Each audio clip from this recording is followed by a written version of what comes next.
Direct selling companies. Government யாரை பாக்குதுன்னா நல்ல direct selling கம்பெனியை பாக்குது. டைரக்ட் செல்லிங்ல இருக்கிற நல்ல கம்பெனிஸ் எல்லாம் இண்டஸ்ட்ரியாவை பாக்குது. இவன் என்ன பண்றான், எப்படி இதெல்லாம் பண்றாங்க, எப்படி ஸ்டோர் லிங்க் பர்ச்சேஸ் இது வரைக்கும் யாரும் லான்ச் பண்ணல, இவங்க எப்படி பண்றாங்க, 10 லட்சம் பேருக்கு 10 லட்சம் ஸ்டோர் லிங்க் எப்படி வருது, என்ன பிசினஸ் எப்படி பண்றாங்க. கவர்மெண்ட் டைரக்ட் செல்லிங் கம்பெனி பாக்குது, டைரக்ட் செல்லிங் கம்பெனி இண்டஸ்ட்ரியாவை பாக்குது. இந்த ஜப்பான்ல வந்து சோனி அப்படிங்கிற ஒரு பிராண்ட் இருக்கு. இன்னைக்கு உலகம் பூரா சோனி வந்து ஃபேமஸ். அவ்வளோ குவாலிட்டியான பொருள் அதுல இருக்கு. தரம்னா தரம். இன்னைக்கும் பிரேவியா, சோனி பிரேவியா அப்படி கொண்டு போய் ஒரு 10 டிவிக்கு பக்கத்துல சோனி டிவி வச்சீங்கன்னா தனியா தெரியும். அவ்வளோ குவாலிட்டி. அந்த ஜப்பான் கம்பெனிக்கு ஜப்பானுக்கே பெருமை வர்றதுக்கு காரணம் என்னன்னா சோனி. சோனினால ஜப்பானுக்கு பெருமை. இப்ப எப்படி ஐபோன் குவாலிட்டி ஹேக்கே பண்ண முடியாதுன்றாங்க. பெரிய லெவல்ல செலிபிரிட்டிஸா இருக்கிறவங்க பூரா ஐபோன் தான் வச்சிருக்காங்க. அவங்க எல்லாம் ஸ்பெஷல் எடிஷன். உலகத்திலே காஸ்ட்லி ஐபோன் யாருக்கிட்ட இருக்கு தெரியுமா?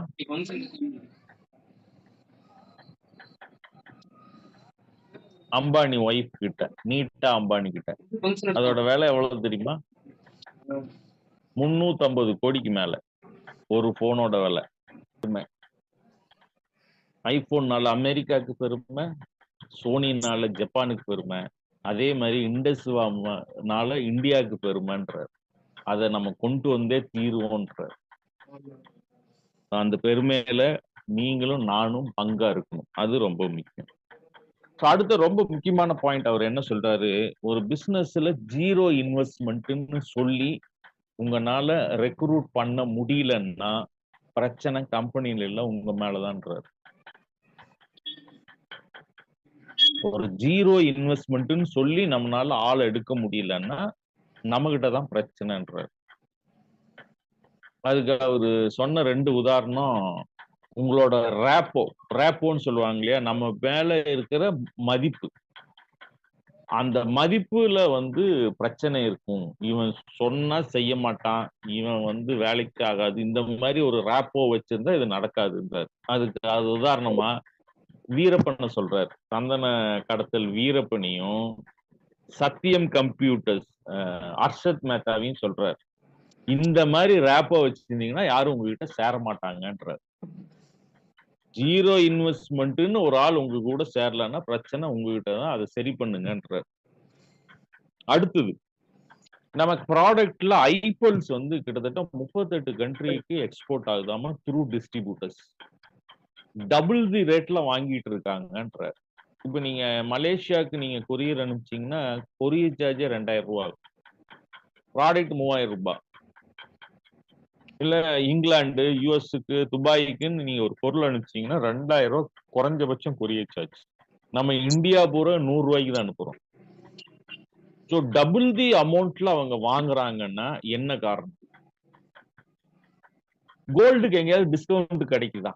யாராவது டிஸ்கவுண்ட்ல கொடுக்குறாங்களா? 20%, 30%, 50% வாடி தள்ளுபடி எல்லாம் போடுறாங்க. கோல்டுக்கு யாராவது போடுறாங்களா? ஏன் போடுறது இல்ல?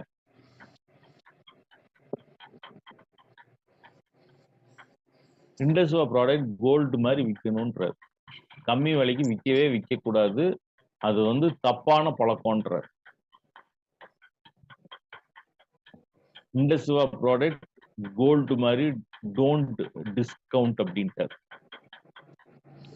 அடுத்தது, நீங்க விரும்புறீங்களோ இல்லையோ இந்தியால மல்டி லெவல் மார்க்கெட்டிங் growth ஆயிட்டே இருக்கும். நீங்க விரும்புறீங்களோ இல்லையோ, நெட்வொர்க்கிங்ல கோடீஸ்வரம் உருவாகிட்டே இருக்க போறான். நீங்க விரும்புறீங்களோ இல்லையோ, நீங்க ஏத்துக்கிறீங்களோ இல்லையோ, இண்டஸ்ட்ரியா தன்னோட வியாபாரத்தை அதிகப்படுத்திட்டே இருக்க போகுது. எப்படியும் 2030 வரப்போகுது. நீங்க இண்டஸ்ட்ரியால இருந்தாலும் வரும், இண்டஸ்ட்ரியால இல்லைன்னாலும் வரும். எப்படியும் 2025 வரப்போகுது. நான் இண்டஸ்வால் இருந்தாலும் வரப்போகுது, வரலன்னாலும் வரப்போகுது. ஆனா இண்டஸ்வாவோட நான் 2030 வரவேற்பேன்னா எனக்கு மாசம் 10 லட்சம் ரூபாய் வருமானத்தோட வரவேற்கலாம். இண்டஸ்வா இல்லாம 2030 நான் வரவேற்கிறேன்னா எனக்கு தெரியாது. எப்படியும் இது வர, நீங்க விரும்புறீங்களோ இல்லையோ, அக்செப்ட் ஆர் நாட், இதெல்லாம் நடக்க போகுதுன்ட்டார். அதனால நீங்க உங்களை தயார்படுத்திக்கோங்க.